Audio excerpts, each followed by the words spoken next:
साथियों नमस्कार। कंप्यूटर के सामान्य ज्ञान के अंतर्गत आज हम बात करने वाले हैं कंप्यूटर नेटवर्क के बारे में। कंप्यूटर नेटवर्क क्या होता है और किस किस प्रकार से कंप्यूटर आपस में जुड़कर नेटवर्क बनाते हैं, उन सभी बिंदुओं के बारे में हम आज की क्लास में बात करेंगे।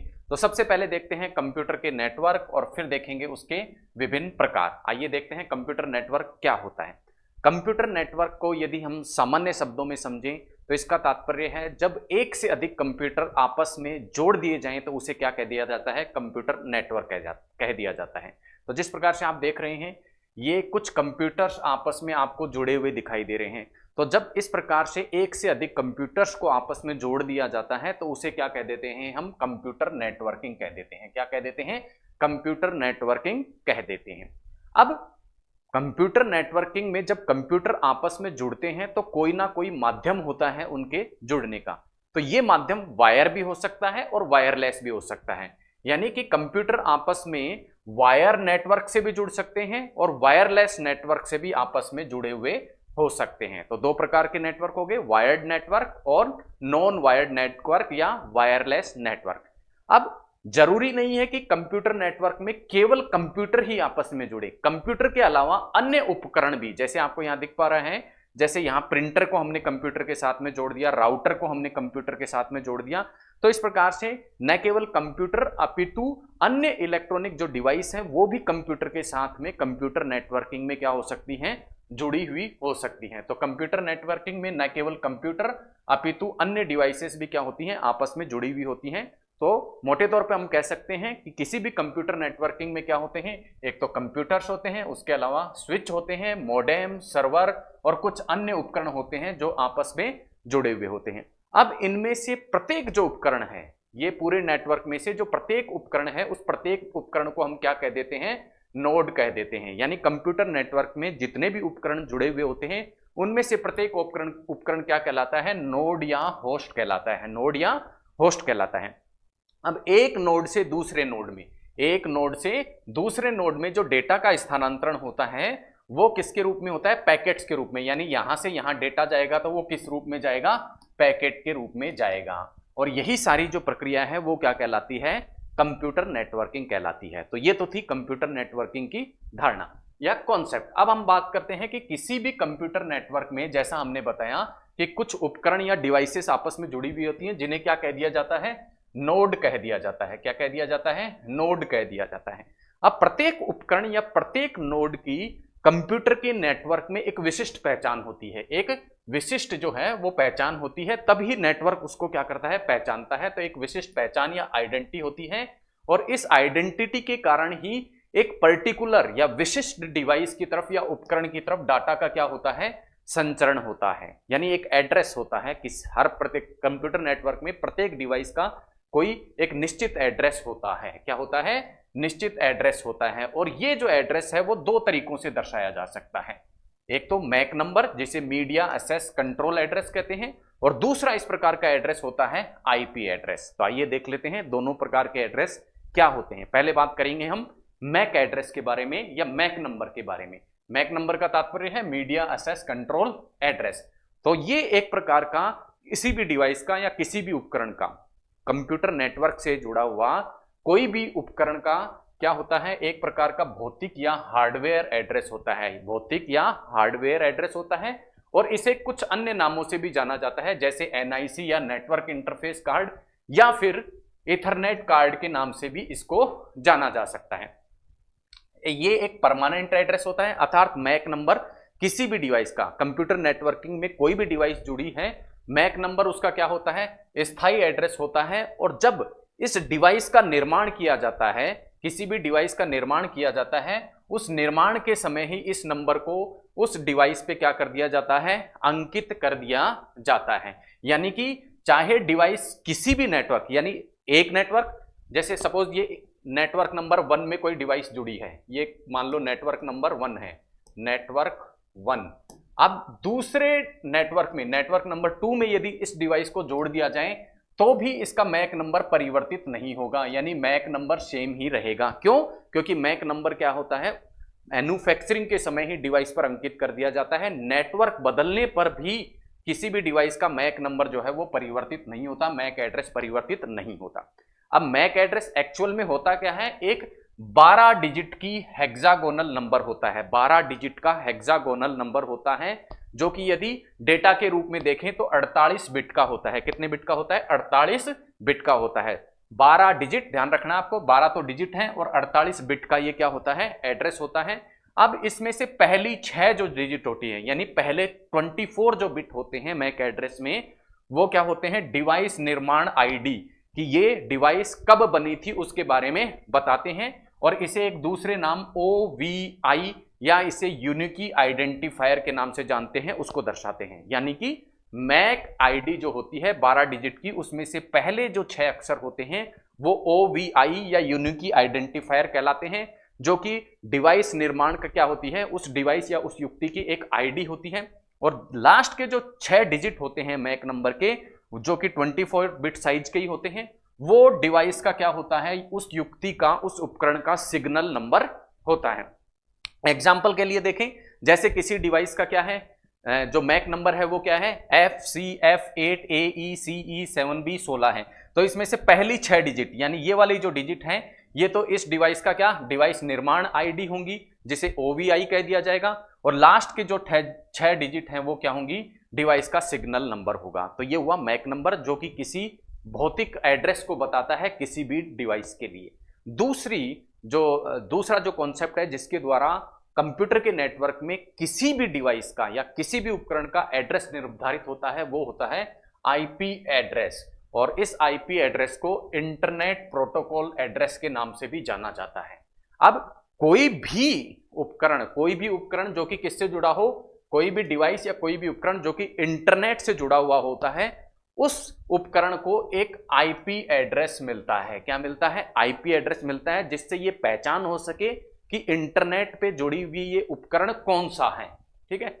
अब जैसे ही नेटवर्क बदल जाता है, यानी एक नेटवर्क से दूसरे नेटवर्क में जब वो डिवाइस चली जाती है, तो उसी के साथ उसका IP एड्रेस भी बदल जाता है। क्या हो जाता है? IP एड्रेस भी बदल जाता है। अब IP एड्रेस की यदि हम डिटेल में बात करें तो IP एड्रेस 2 प्रकार का होता है। 2 प्रकार के IP एड्रेस होते हैं। पहले प्रकार है IPv4 और दूसरा है IPv6। आइए अंतर समझ लेते हैं दोनों में क्या क्या अंतर होता है। पहले हम बात करें IPv4 की, तो ये 32 बिट का एक एड्रेस होता है, जबकि IPv6 128 बिट का क्या होता है? एड्रेस होता है। अब जो IPv4 है उसमें 0 से लेके 255 तक की कोई भी संख्या 4 समूहों में लिख दी जाती है। 4 समूहों में लिख दी जाती है। जैसे ये 1 2 3 4 समूह में 0 से लेके 255 तक की कोई भी संख्या क्या हो जाती है? लिख दी जाती है। वही उस डिवाइस का क्या होता है?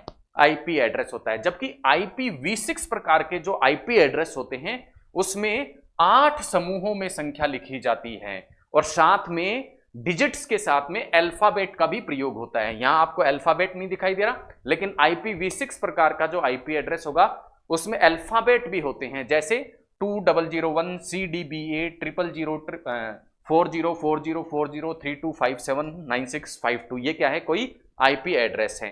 प्रारंभ में IPv4 प्रकार के IP एड्रेस प्रचलित थे, लेकिन वर्तमान में चूंकि इंटरनेट का जो आकार है वो बढ़ गया है, डिवाइसेस की संख्या बढ़ गई है, इसलिए डिवाइसेस की संख्या बढ़ जाने के कारण वर्तमान में और अधिक विस्तृत प्रकार का IP एड्रेस, जिसे IPv6 बोला जाता है, अब प्रचलन में है। तो ये था दूसरे प्रकार का एड्रेस किसी भी कंप्यूटर नेटवर्किंग में, जिसे IP एड्रेस के नाम से जाना जाता है। अब बात करते हैं कंप्यूटर नेटवर्किंग के इवोल्यूशन की, कि कब से कंप्यूटर नेटवर्किंग स्टार्ट हुई, कब से कंप्यूटरों को आपस में जोड़ना प्रारंभ किया।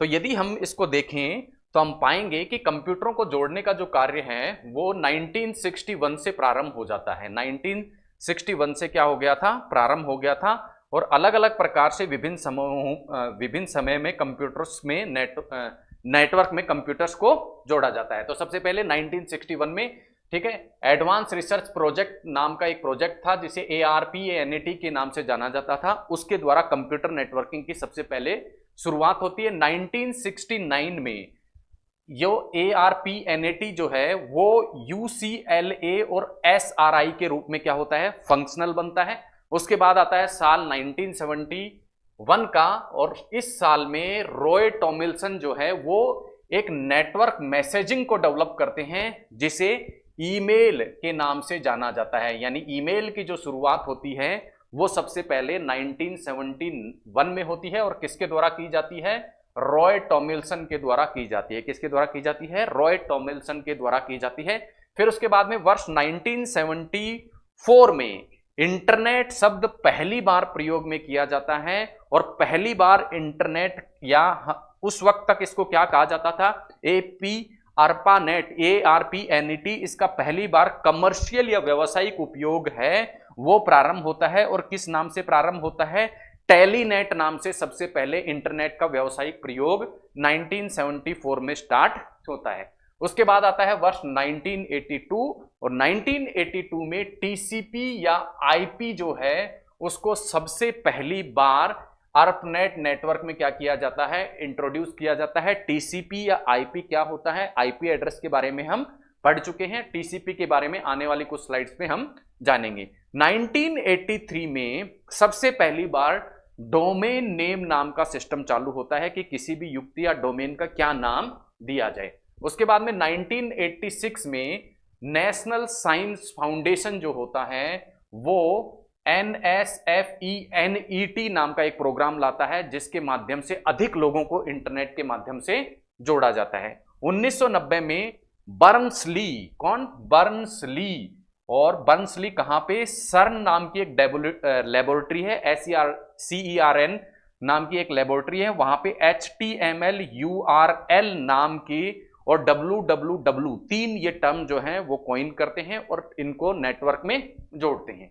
उसके बाद आता है वर्ष 1997 और यहां सबसे पहले इस वर्ष में वाईफाई का प्रयोग जो है वो स्टार्ट होता है। तो ये थे कंप्यूटर नेटवर्किंग के विकास के कुछ समय कि किस किस प्रकार से कंप्यूटर नेटवर्किंग का क्या होता है? विकास होता है। नेक्स्ट अब बात करते हैं कंप्यूटर नेटवर्क के प्रकार की। इससे पहले हमने देखे थे कंप्यूटर नेटवर्किंग। कंप्यूटर नेटवर्किंग में हमने क्या देखा कि डिवाइसेस आपस में जुड़ी हुई होती हैं, प्रत्येक डिवाइस का एक पर्टिकुलर एड्रेस होता है। अब हम बात करेंगे कंप्यूटर नेटवर्क के प्रकार। अब कंप्यूटर नेटवर्किंग में जब डिवाइसेस जुड़ती हैं या युक्तियां जुड़ती हैं तो अलग अलग तरीकों से जुड़ती हैं, संख्या भी उनकी क्या होती है? अलग अलग होती है। तो उसी के आधार पर क्या किया जाता है?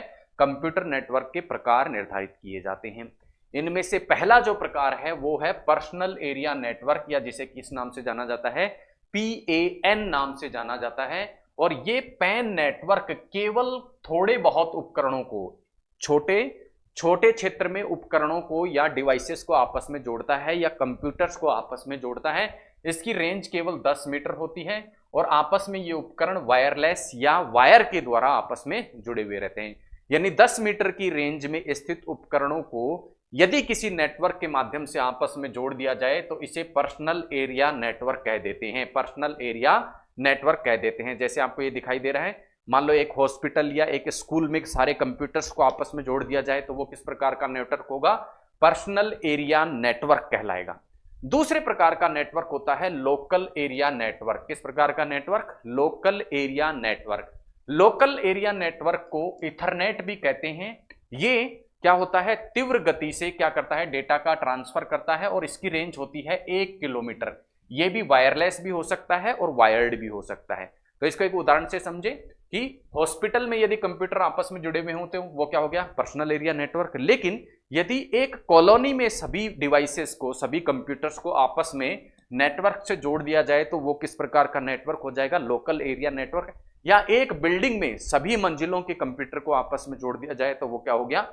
Local area network. उसके बाद आता है मेट्रोपोलियन एरिया नेटवर्क जिसे MAN नाम से जाना जाता है। ये एक प्रकार से लैन का ही विस्तृत रूप है या फिर एक से अधिक लेन आपस में जुड़कर क्या बना लेते हैं? MAN बना लेते हैं। इसकी जो रेंज होती है वो 40 किलोमीटर की होती है और ये लैन की अपेक्षा धीमा होता है। क्यों? क्योंकि लैन का जो एरिया है वो क्या होता है? कम विस्तृत होता है, कम मात्रा में डिवाइसेस आपस में जुड़ी होती हैं तो उसकी गति तीव्र होती है, जबकि इसकी गति अपेक्षाकृत क्या होती है? लैन की अपेक्षा क्या होती है? धीमी होती है।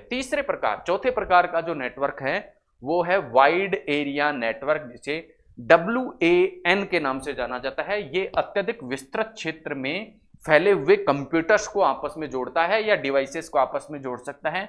ये वायर्ड भी हो सकता है और वायरलेस भी हो सकता है।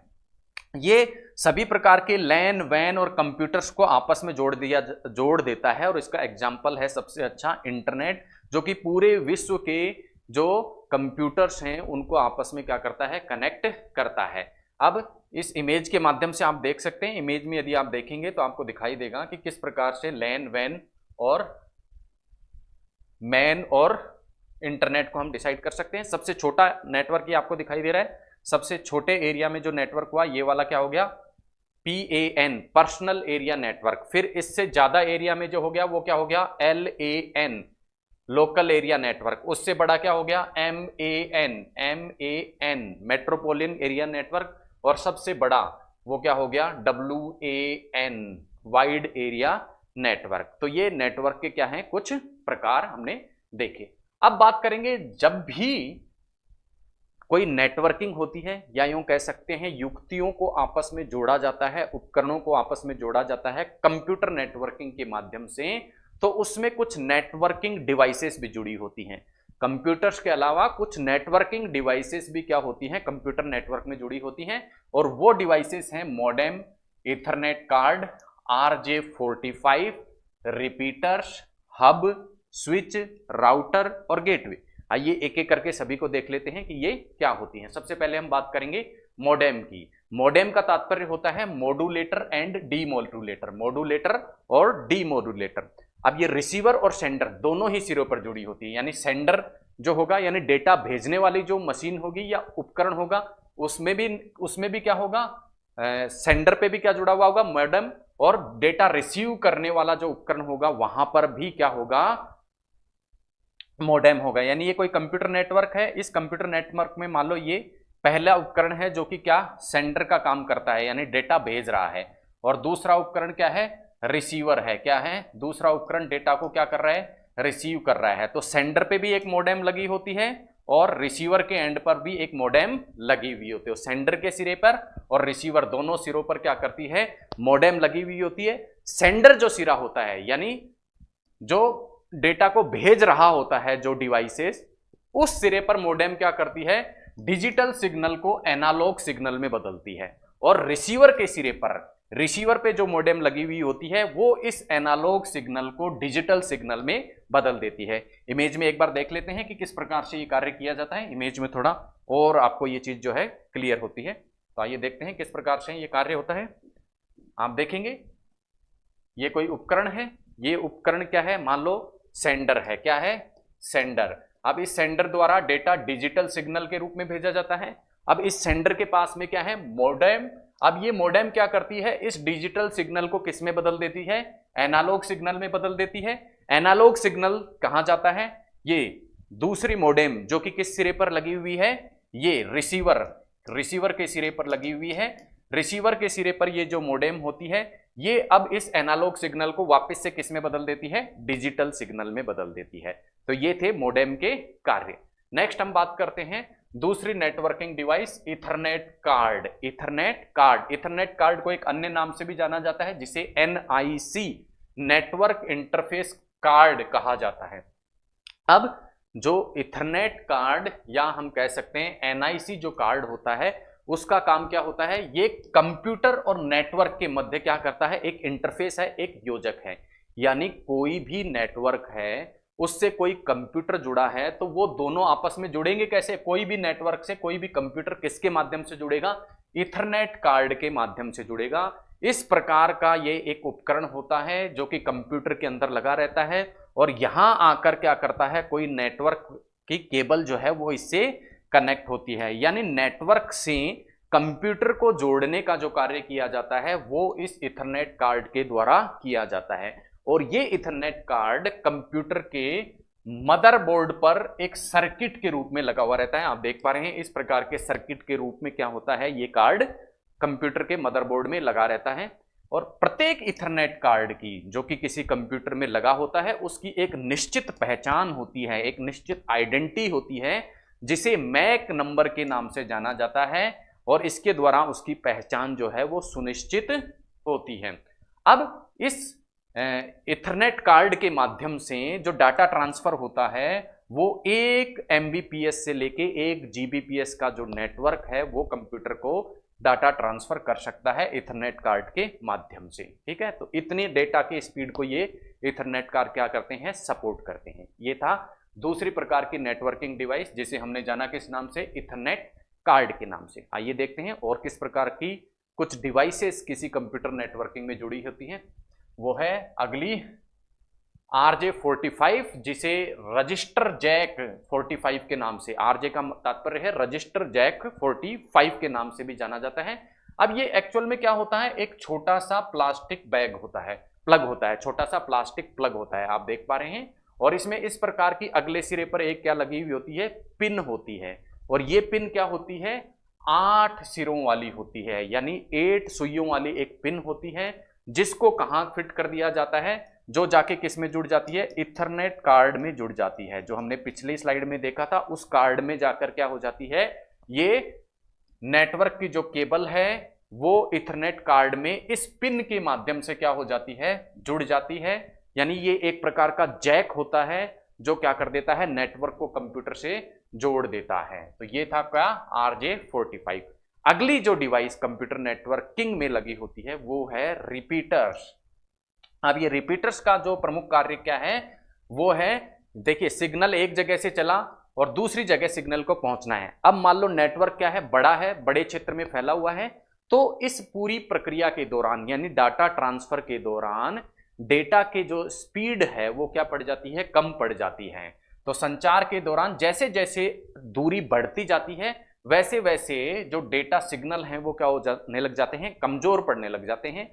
तो उस कमजोर पड़े डेटा सिग्नल को, वीक डेटा सिग्नल को पुनः क्या कर देता है, रीजनरेट करने का कार्य किसके द्वारा किया जाता है, इस रिपीटर्स या जो है संचार रिपीटर्स के द्वारा या कम्युनिकेशन रिपीटर्स के द्वारा किया जाता है। ये थी 4 नेटवर्किंग डिवाइसेस जो किसी कंप्यूटर नेटवर्किंग में जुड़ी होती हैं। अगले डिवाइस की ओर चलते हैं। 5वें नंबर की डिवाइस जो किसी कंप्यूटर नेटवर्किंग में जुड़ी होती है वो होता है हब। अब देखिए हब का जो कार्य होता है वो सामान्य शब्दों में हम समझें तो नेटवर्क जो आता है डिवाइस में, उस नेटवर्क को नेटवर्क से जुड़ी अन्य युक्तियों तक पहुंचाने का जो कार्य किया जाता है वो किसके द्वारा, हब के द्वारा किया जाता है। तो हब का कार्य क्या हो गया, नेटवर्क से जितनी भी डिवाइसेस जुड़ी हैं उनको क्या करना, उनमें डाटा को क्या करना, सभी डिवाइस तक भेजना। यानी नेटवर्क से जितनी भी डिवाइस जुड़ी हुई हैं उन सभी डिवाइस तक डेटा को भेजने का कार्य किसके द्वारा किया जाता है, हब के द्वारा किया जाता है। लेकिन एक कमजोरी इस हब की है। क्या कमजोरी है, यदि एक ही टाइम पर हब को 2 जगह से, 2 डिवाइस से डेटा यदि प्राप्त हो जाएगा तो उस स्थिति में क्या करेगा, हब उसे दूसरी डिवाइस तक नहीं भेज पाता और उस स्थिति में डेटा करप्ट हो जाता है। जैसे यहां ये हब है, इस हब को मान लो 2 सोर्सेज से क्या मिल गया, डेटा मिल गया, तो अब ये आगे इससे जुड़ी डिवाइसेस को डेटा ट्रांसफर नहीं कर पाएगा यदि 2 सोर्सेज से इसको डेटा प्राप्त हो जाता है। तो ये किसकी बात हुई, हब की, जो कि 2 सोर्सेज से प्राप्त डेटा को क्या नहीं कर सकता, आगे नहीं भेज सकता। नेक्स्ट बात करते हैं हम स्विच की।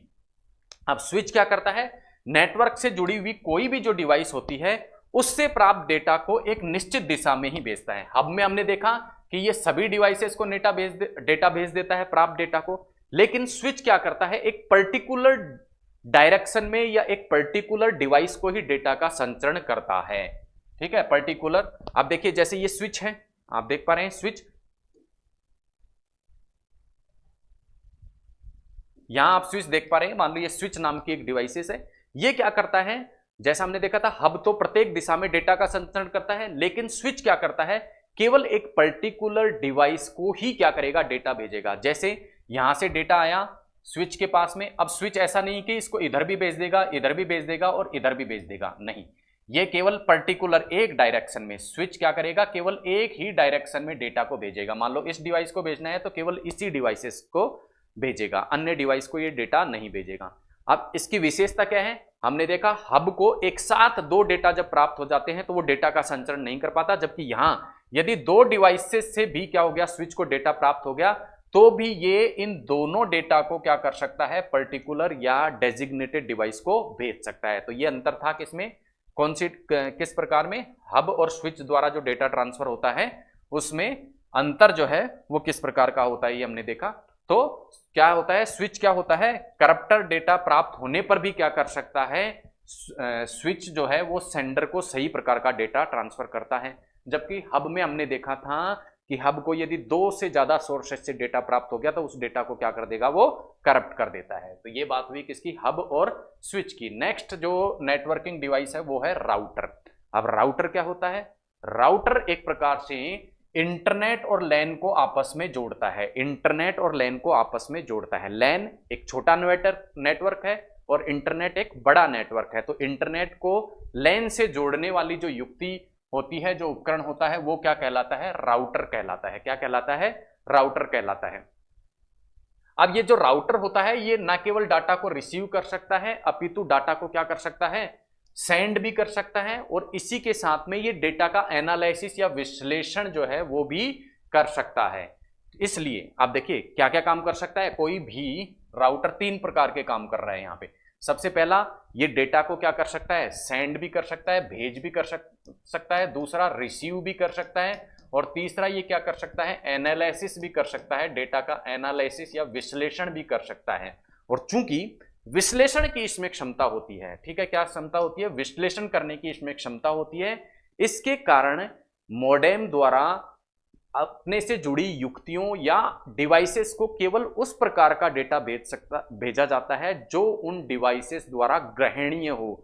यानी जिस फॉर्मेट में डिवाइसेस डेटा एक्सेप्ट कर सकती हैं, स्वीकार कर सकती हैं, केवल उसी फॉर्मेट में ये डेटा को क्या करता है, अग्रेषित करता है, आगे भेजता है। और उसका कारण क्या है कि मॉडेम में डेटा एनालिसिस की क्षमता भी होती है। डेटा रिसीव और सेंड करने के साथ में डेटा एनालिसिस करने की क्षमता भी राउटर में होती है। इसी कारण जो है राउटर केवल जो सही डेटा होता है उसको ही आगे भेजता है, जिस रूप में डिवाइस डेटा ले सकती है उसी रूप में आगे भेजता है। जैसे आप इमेज में देख पा रहे हैं, इमेज को थोड़ा बड़ी करके मैं आपको दिखाऊं तो आप देख पाएंगे, या आप देख पाएंगे राउटर। जैसा मैंने आपको कहा, राउटर का कार्य क्या होता है, इंटरनेट और लोकल एरिया नेटवर्क को आपस में जोड़ना। तो ये सारा क्या है, लोकल एरिया नेटवर्क, लैन। अब लैन, ये तो हो गया लैन, और ये क्या हो गया, इंटरनेट। और इंटरनेट और लैन को आपस में जोड़ते हुए क्या होता है, राउटर होता है। आप देख पा रहे हैं, राउटर इंटरनेट और लैन को आपस में जोड़ देता है। अब यहां देखेंगे आप, इंटरनेट से क्या होता है, डेटा आता है, इंटरनेट से डेटा आता है। अब इंटरनेट से जो डेटा आता है उसको राउटर, इसका मतलब क्या करेगा, रिसीव करेगा। तो इसका मतलब इसमें रिसीव करने की क्षमता भी होती है। अब ये राउटर क्या करता है, इस डेटा को आगे इससे जुड़े हुए लैन में क्या करता है, सेंड करता है। क्या करता है, सेंड करता है। तो इसमें सेंड करने की क्षमता भी होती है। और सेंड किस फॉर्म में करता है, ये केवल उस फॉर्म में डेटा को आगे सेंड करता है जिस फॉर्म में ये लैन से जुड़ी जो युक्तियां या डिवाइसेस हैं ये इसे ग्रहण कर पाए। तो इस प्रकार से इसमें एनालिसिस या विश्लेषण करने की क्षमता भी होती है। तो ये बात हुई किसकी, राउटर की, कि राउटर किस किस प्रकार से डेटा सेंड भी कर सकता है, ग्रहण भी कर सकता है, और क्या कर सकता है, एनालिसिस भी डेटा का कर सकता है। नेक्स्ट हम बात करेंगे किसकी, राउटर के प्रकारों की, राउटर के प्रकारों की। तो राउटर के प्रकारों की हम बात करें तो राउटर क्या हो सकता है, वायर्ड भी हो सकता है या वायरलेस भी हो सकता है। देखिए ज्यादातर घरों में जो प्रयुक्त किया जाता है वो राउटर क्या होता है, वायरलेस होता है। इंटरनेट से आने वाली केबल जो है वो तो इस राउटर से जुड़ी होती है, लेकिन घर के जो अन्य उपकरण हैं वो इस राउटर से वायरलेसली जुड़े होते हैं। तो वायरलेस भी हो सकता है और वायर्ड भी हो सकता है क्या, राउटर। तो घरों में वो जो राउटर लगा होता है वो इंटरनेट की केबल से जुड़ा होता है, और बाकी का घर का जो नेटवर्क होता है जिसे लैन होता है वो वायरलेसली क्या होता है, इस राउटर से जुड़ा हुआ होता है। तो इस प्रकार से राउटर 2 रूपों में कार्य करता है। एक तो राउटर के रूप में जो एक नेटवर्क को दूसरे नेटवर्क से जोड़ देता है, और दूसरा ये एक प्रकार से मॉडेम के रूप में भी कार्य करता है। मॉडेम के रूप में कैसे कार्य करता है, ये मॉड्यूलेशन और डीमॉड्यूलेशन भी करता है। कैसे करता है मॉड्यूलेशन, जो केबल से एनालॉग सिग्नल प्राप्त होता है, यहां केबल, इंटरनेट की केबल जो आके राउटर से जुड़ती है उसमें क्या होता है, एनालॉग सिग्नल होता है। उस एनालॉग को ये डिजिटल सिग्नल में भी परिवर्तित करता है। तो राउटर का कार्य करने के साथ साथ में मॉडेम का कार्य भी करता है। ये थी राउटर जो कि एक नेटवर्किंग डिवाइस है। नेक्स्ट नेटवर्किंग डिवाइस है गेटवे। अब गेटवे भी राउटर के तरीके का ही कार्य करता है। और कार्य क्या होता है? नेटवर्क को किससे जोड़ता है? इंटरनेट से जोड़ता है। किसी भी नेटवर्क को क्या करता है? इंटरनेट से जोड़ता है। और यही कार्य हमने देखा था कौन करता है, पीछे हमने देखा था राउटर भी इसी प्रकार का कार्य करता है। तो इस प्रकार से ये नेटवर्क का एंट्री और एग्जिट पॉइंट जो है दोनों है, अर्थात डेटा यहीं से एंट्री करता है और यहीं से क्या करता है? बाहर निकलता है। आप देख पा रहे हैं इमेज में, ये गेटवे इंटरनेट, इंटरनेट से डाटा यहीं से क्या करता है? प्रवेश करता है और यहीं से फिर दूसरी जगह जाने के लिए क्या करता है? निकासी करता है, एग्जिट करता है। तो गेटवे एक प्रकार से एंट्री और एग्जिट पॉइंट होता है किसका? डेटा का। ठीक है। अब राउटर जो होता है, जैसा मैंने आपको बताया, राउटर और गेटवे एक ही प्रकार का कार्य करते हैं। तो ज्यादातर जो कंप्यूटर नेटवर्क है उसमें जो राउटर लगा हुआ होता है वो राउटर ही गेटवे के रूप में भी अक्सर क्या करता है? कार्य करता है। लेकिन कुछ नेटवर्क में, ठीक है, अलग अलग हार्डवेयर और सॉफ्टवेयर के साथ में अलग अलग प्रकार के क्या होते हैं? गेटवे लगे होते हैं। अब इंटरनेट सर्विस जो प्रोवाइडर है वो भी एक प्रकार का क्या है? गेटवे है। क्यों? क्योंकि आईएसपी के माध्यम से ही, आईएसपी के माध्यम से, जैसे इंटरनेट, अब ये इंटरनेट सर्विस प्रोवाइडर के माध्यम से इंटरनेट हमारे पास पहुंचता है। यानी किसी भी डिवाइस पे इंटरनेट किसके माध्यम से पहुंचता है? इंटरनेट सर्विस प्रोवाइडर के माध्यम से। जैसे आपके पास में जियो का नेटवर्क है, एयरटेल का नेटवर्क है, तो इंटरनेट किसके माध्यम से? इंटरनेट सर्विस प्रोवाइडर के माध्यम से क्या पहुंचता है? किसी भी नेटवर्क तक पहुंचता है, किसी भी कंप्यूटर नेटवर्किंग में पहुंचता है। इसलिए इंटरनेट सर्विस प्रोवाइडर को भी एक प्रकार से हम क्या कहते हैं? गेटवे कहते हैं, क्योंकि ये क्या करते हैं? लोकल नेटवर्क और इंटरनेट को आपस में जोड़ते हैं। तो ये था कॉन्सेप्ट किसका? गेटवे का। तो इस प्रकार से कंप्यूटर नेटवर्किंग से जुड़े हुए बहुत सारे डिवाइसेस को हमने देखा और देखा कि किस किस प्रकार से ये कंप्यूटर नेटवर्किंग में अलग अलग कार्य जो हैं वो करती हैं। अब हम बात करेंगे नेटवर्क टोपोलॉजीज की, कि किस प्रकार से उपकरण कंप्यूटर नेटवर्क में आपस में जुड़े हुए होते हैं। तो किसी भी कंप्यूटर नेटवर्क में अलग अलग जो डिवाइस या जो उपकरण होती हैं वो आपस में किस क्रम में जुड़ी हुई होती हैं, किस सीक्वेंस में जुड़ी हुई होती हैं, वही क्या कहलाता है? नेटवर्क टोपोलॉजी कहलाता है। और मोटे तौर पर नेटवर्क टोपोलॉजी को 5 प्रकारों में हम क्या कर सकते हैं? वर्गीकृत कर सकते हैं। पहली है मैश टोपोलॉजी, दूसरा रिंग टोपोलॉजी, तीसरा बस टोपोलॉजी, फोर्थ स्टार टोपोलॉजी और पांचवा ट्री टोपोलॉजी। आइए विस्तार से सभी टोपोलॉजीज को देख लेते हैं कि किस प्रकार इसमें उपकरण आपस में जुड़े हुए रहते हैं। सबसे पहले हम बात करेंगे मैश टोपोलॉजी की। मैश टोपोलॉजी की, अब मैश टोपोलॉजी में क्या होता है? सभी उपकरण एक नेटवर्क के द्वारा आपस में जुड़े हुए होते हैं। जैसे ये उपकरण नंबर 1 है, ये 2 है, ये 3 है, मान लो ये 4 है और ये 5 है। तो हम देखेंगे 1 नंबर का जो कंप्यूटर या जो भी डिवाइस या जो उपकरण है वो 4 नंबर से भी जुड़ा हुआ है, वो 2 नंबर से भी जुड़ा हुआ है, वो 3 नंबर से भी जुड़ा हुआ है, वो 5 नंबर से भी जुड़ा हुआ है। यानी कंप्यूटर नेटवर्किंग में जितनी भी डिवाइसेस लगी हुई होती हैं वो सब की सब क्या करें? यदि आपस में जुड़ी हुई हो एक दूसरे से तो उसे क्या कह देते हैं? हम मैश टोपोलॉजी कह देते हैं। और इसमें सभी डिवाइसेस आपस में क्या होती हैं? जुड़ी हुई रहती हैं। तो यदि एक डिवाइस खराब भी हो गई, मान लो क्या हो गई, ये वाली डिवाइस क्या हो गई? खराब हो गई, तो भी आपस में इसका और इसका कनेक्शन तो जुड़ा हुआ रहता है। यानी एक डिवाइस के खराब हो जाने से पूरा कंप्यूटर नेटवर्क खराब नहीं होता है और इस माध्यम से डेटा का जो संचरण होता है वो सुरक्षित और अधिक मात्रा में होता है, लेकिन जटिल और महंगा पड़ता है। दूसरे प्रकार की जो नेटवर्क टोपोलॉजी है उसे हम कहते हैं रिंग टोपोलॉजी। क्या कहते हैं? Ring topology. और रिंग टोपोलॉजी में आप देख पा रहे हैं, मान लो इसको हम नाम दें 1 2 3 4 5 और 6 डिवाइस मान लो आपस में जुड़ी हैं। तो हम देखेंगे 1 और 2 डिवाइस आपस में जुड़ी हैं, तो 1 2 से जुड़ा है और 6 से जुड़ा है। इसी प्रकार 2 3 से जुड़ा है और एक तरफ 1 से जुड़ा है। यानी प्रत्येक कंप्यूटर नेटवर्क में प्रत्येक डिवाइस अपने अड़ोस पड़ोस की 2 डिवाइसेस से जब जुड़ी हुई होती है तो उसे कह दिया जाता है किस प्रकार की टोपोलॉजी?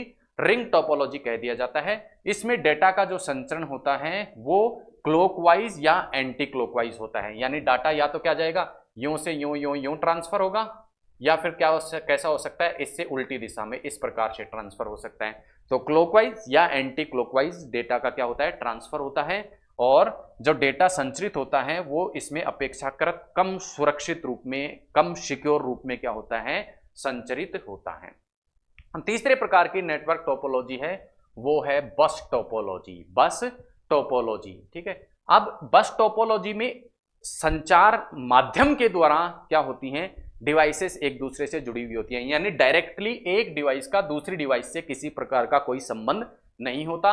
ये डिवाइसेस संचार माध्यम के द्वारा ही आपस में जुड़ी हुई होती हैं। तो कहने का तात्पर्य क्या हुआ, डेटा एक डिवाइस से दूसरी डिवाइस पर जब जाएगा तो संचार माध्यम में होता हुआ ही जाएगा, वैसे नहीं जा सकता। जैसे इस डिवाइस से, ये मान लो 1 नंबर की डिवाइस है और ये 2 नंबर की डिवाइस है, तो 1 से 2 नंबर की डिवाइस में यदि डेटा जाएगा तो कैसे जाएगा, ये जो नेटवर्क माध्यम है उससे संचरित होता हुआ ही जाएगा, संचार माध्यम से संचरित होता हुआ ही जाएगा। दोनों डिवाइसेस में सीधा किसी प्रकार का प्रत्यक्ष संपर्क नहीं होता।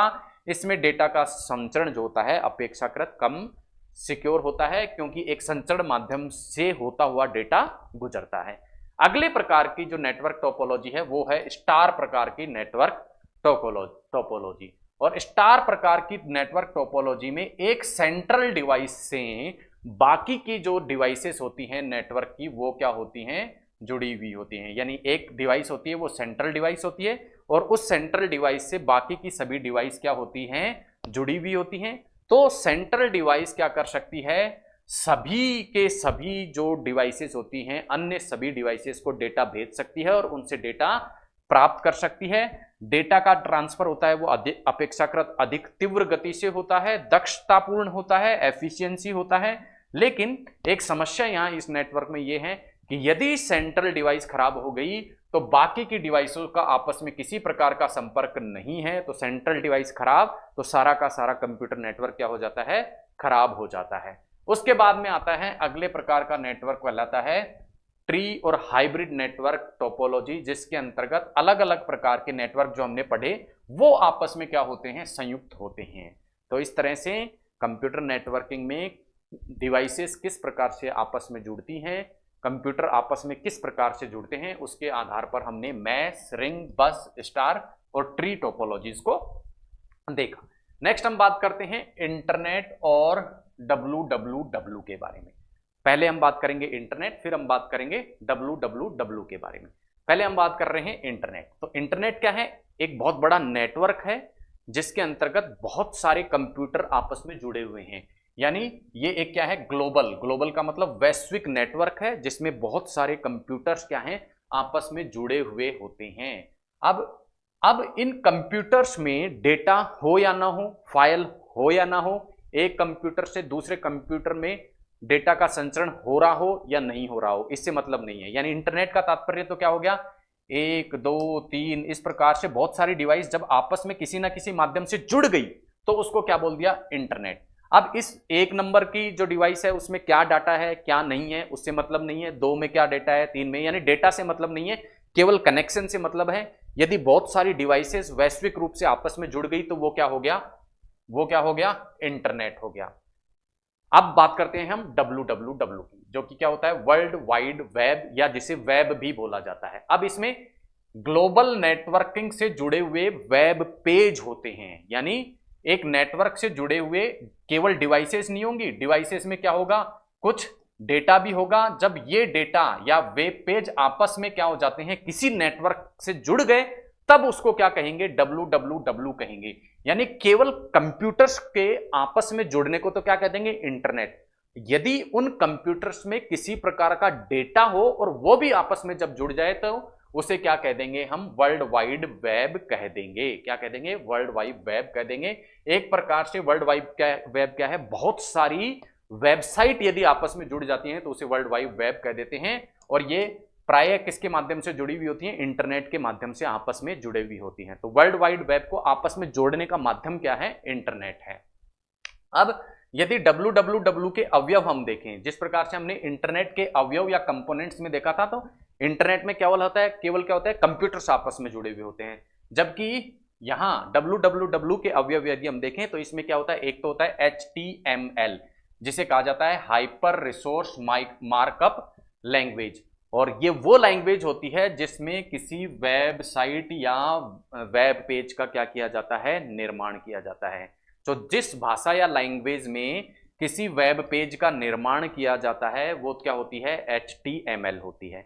दूसरा होता है URL। क्या होता है? URL, जिसे क्या कह देते हैं? URI भी कहा जाता है, और इसकी फुल फॉर्म होती है यूनिफॉर्म रिसोर्स आइडेंटिफायर या यूनिफॉर्म रिसोर्स लोकेटर। और ये URL क्या करता है?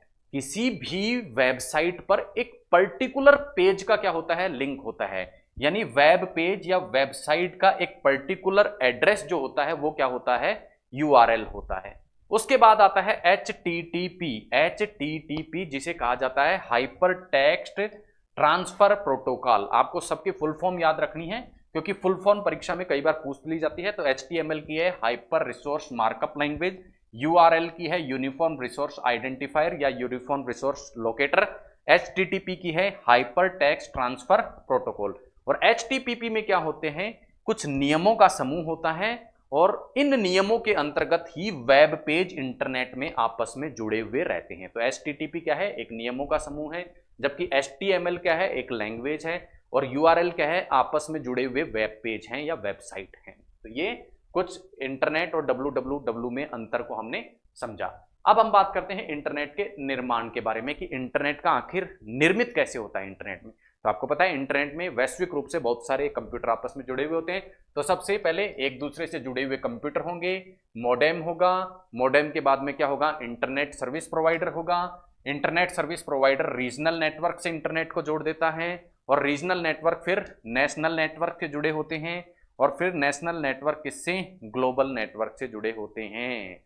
तो इस प्रकार से इंटरनेट जो है वो कुछ योजक कड़ियों के द्वारा ग्लोबल स्वरूप या वैश्विक स्वरूप को क्या होता है? धारण करता है। नेक्स्ट हम बात करते हैं कि इंटरनेट से हम किसी भी वेबसाइट या वेब पेज को कैसे प्राप्त कर सकते हैं। जैसे फॉर एग्जांपल हमने UPSC नाम की क्या करी? एक वेब पेज को या वेबसाइट को हमें क्या करना है? ओपन करना है। तो हम कंप्यूटर में क्या टाइप करते हैं? हमारी वेब पेज पे क्या टाइप करते हैं? UPSC, union public service commission की साइट को क्या करते हैं? हम टाइप करते हैं। तो UPSC टाइप जैसे ही हम करते हैं तो UPSC की साइट खुल जाती है।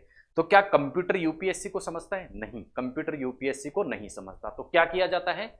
जो प्रत्येक वेब पेज, ठीक है, जो कि सर्वर पर स्टोर होता है, पूरा इंटरनेट, ठीक है, उस इंटरनेट पर प्रत्येक वेब पेज क्या होता है? सर्वर पर क्या होता है? स्टोर होता है। यानी एक सर्वर होता है, वैश्विक सर्वर होता है, और उस सर्वर पर क्या कर दी जाती है? प्रत्येक वेबसाइट को क्या कर दिया जाता है? अपलोड कर दिया जाता है, स्टोर कर दिया जाता है।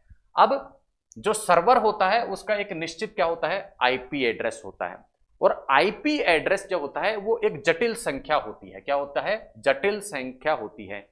और इंटरनेट पर जितने भी वेब पेज हैं उन प्रत्येक वेब पेज का कोई ना कोई क्या होता है? IP एड्रेस होता है। तो ऐसा संभव नहीं है कि सभी IP एड्रेस का नाम हम याद रख सके, ठीक है। यानी UPSC से संबंधित इसी प्रकार UPSC, RPSC, MPSC किसी की भी आप साइट खोलते हैं तो उन सभी से संबंधित कोई ना कोई IP नंबर जरूर होता है या IP एड्रेस जरूर होता है। और आप अगर प्रत्येक IP एड्रेस को याद रखेंगे तो संभव नहीं है कि आप किसी वेबसाइट को खोल पाएं, क्योंकि इतनी सारी वेबसाइट सबके एड्रेस, IP एड्रेस आप याद नहीं रख सकते, क्योंकि IP एड्रेस क्या होता है? एक जटिल नंबर होता है। तो होता क्या है? इस IP एड्रेस को एक सरल नाम दे दिया जाता है। जैसे UPSC एक प्रकार का IP एड्रेस है, लेकिन याद रखने की दृष्टि से इसको सरल नाम दे दिया गया, ठीक है। और इस सरल नाम को ही क्या कह देते हैं? डोमेन नेम या होस्ट नेम कह देते हैं। फॉर एग्जाम्पल कोई साइट है ncrt.nic.in, इस साइट का एक्चुअल जो मान लो फॉर एग्जांपल क्या है? IP एड्रेस क्या है? 164.160.223। तो इस प्रकार से एक बहुत बड़ा जटिल क्या है? ये क्रम है, इसको याद रख पाना संभव नहीं है। तो इस IP एड्रेस को एक डोमेन नेम दे दिया, क्या? ncrt.nic.in।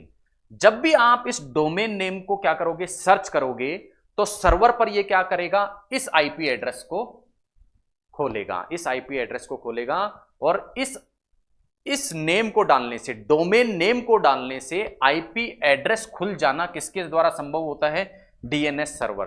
तो DNS सर्वर क्या करता है? किसी भी डोमेन नेम से संबंधित IP एड्रेस को पहचान लेता है और वही आपके सामने खुल जाता है। पूरी प्रक्रिया को यदि इमेज के माध्यम से हम समझें तो देखिए, आप देखेंगे किस प्रकार से ये कार्य होता है।